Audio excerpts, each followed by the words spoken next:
place, le temps est écoulé. Monsieur Woerth, vous avez la parole. Oui, le Conseil d'État dit sur l'universalité qu'il relève que l'objectif selon lequel chaque euro cotisé ouvre les mêmes droits pour tous. C'est ça votre objectif d'universalité. Reflète imparfaitement la complexité et la diversité des règles de cotisation ou d'ouverture de droits définies par le projet de loi. Bref, ça veut dire que vous n'avez pas atteint votre objectif. C'est exactement ce que dit le Conseil d'État.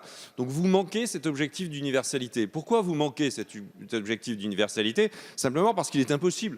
Il est en réalité impossible à atteindre parce qu'il va bien falloir prendre en compte la particularité de telle ou telle carrière, de telle ou telle profession, de tel ou tel métier. Et c'est d'ailleurs ce que fait le système d'aujourd'hui et c'est probablement ce qu'il fallait améliorer mais qu'il ne fallait pas bouleverser. Et vous créez des dérogations à tous les étages qui créent autant de régimes spéciaux à un moment donné ou à un autre. L'universalité, par ailleurs, elle n'est pas souhaitable parce que c'est vrai que c'est très important de pouvoir dire toujours qu'à un moment donné, c'est le reflet de la carrière. Et si c'est impossible, comme vous le souhaitez le faire, eh bien ça ne fonctionne plus. Le moteur social d'aujourd'hui, le fait qu'il y ait beaucoup de social dans le système actuel de réforme, de retraite, c'est-à-dire plus de 25% est très important. Et au fond, on a déjà un système de retraite qui est extrêmement social. Alors vous dites qu'il y a 42 régimes. Ce 42 régimes, c'est terrible. C'est comme un totem.